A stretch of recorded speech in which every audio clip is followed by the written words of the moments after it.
A gente tem o Brasil que também tem vários problemas, Sim, mas por mais que tenha esses problemas, as mulheres conseguem hoje ter acesso a um preservativo, os homens sim, também. sim. O DIU eu acho que já é um pouco mais caro, mas um anticoncepcional deve começar ali na faixa de, sei lá, de 15, 16, 20 reais, que dura, sei lá, 30 dias. Ainda tem um pouco mais de acesso. Como que você fala de doenças sexualmente transmissíveis e prevenção no lugar que, como a África, por exemplo? Eu não sei se você sabe, a África é um dos países com mais índice de AIDS infantil. Não, não sabia. A África, infantil. Por questão de abusos, por questão também da mãe estar infectada, enfim. Tá. Infelizmente, quando em países assim que não tem lei, ali são gangues guerreando uma entre a outra, assim como tem, lógico, o apoio internacional. Não vamos entrar na parte política aqui, porque Sim, estamos trabalhando, falando de trabalho social. sim.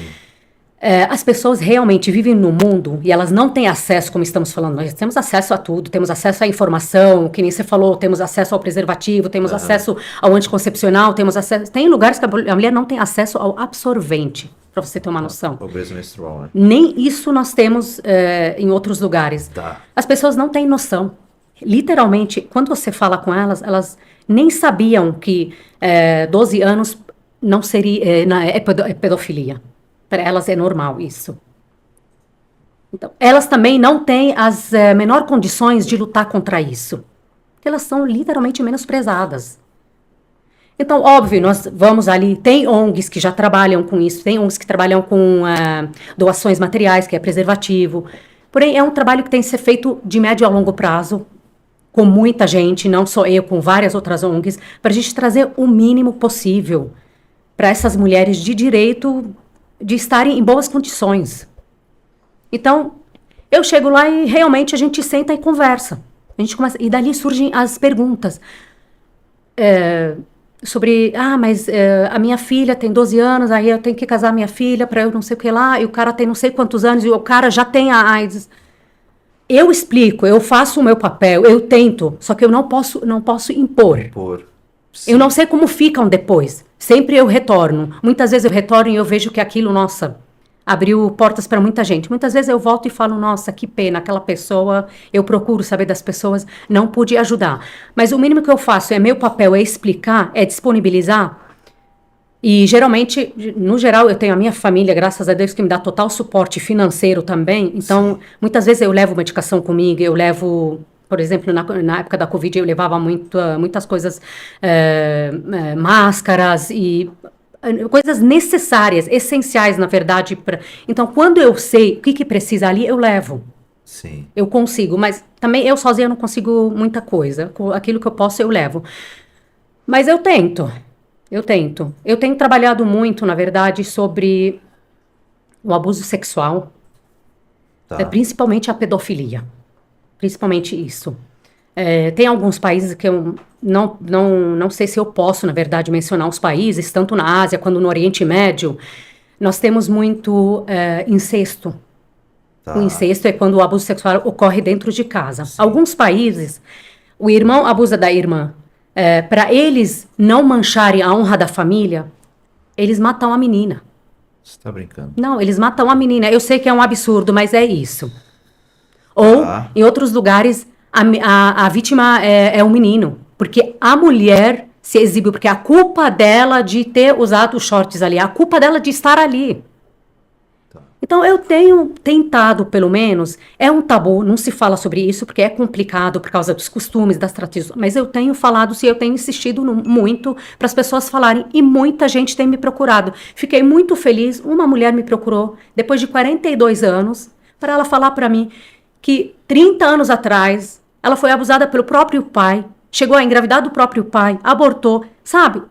Passaram 42 anos e a mulher achou, não, eu posso falar com alguém sobre isso. E a culpa não é minha, porque ela me ouviu falando num lugar aí. Então, eu tento muito trabalhar nisso, porque é um absurdo o que eu vejo lá fora.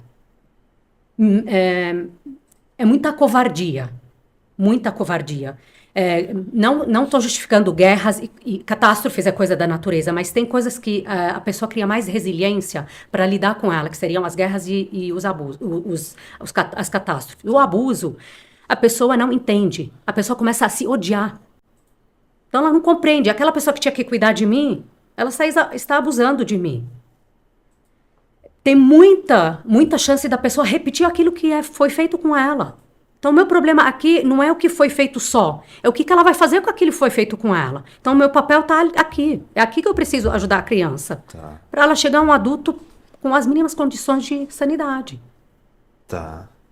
E isso, em alguns países, então, acabam sendo, difícil falar, mas normal. Normalizado, exatamente. Eu estive num país que lá tem muito turismo sexual.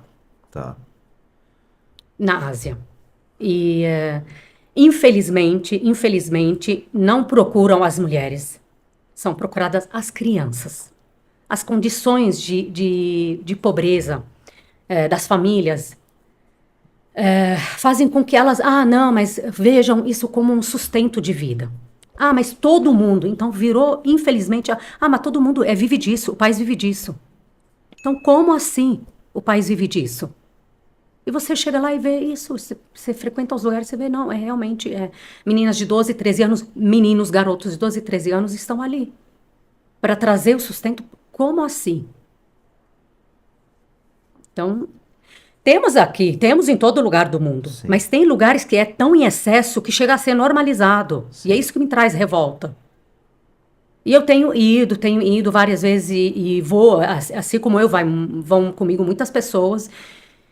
E aliás, eu trabalhei com eu sei que eu estou falando muito, que o tempo é curto, mas eu quero trazer todas as ideias possíveis, porque pode abrir também a mente de outras pessoas. Com certeza. Eu fui procurada por uma ONG para trabalhar com as mulheres, para a gente orientar as mulheres o que seria abuso sexual, porque as mulheres não sabem que isso é abuso sexual.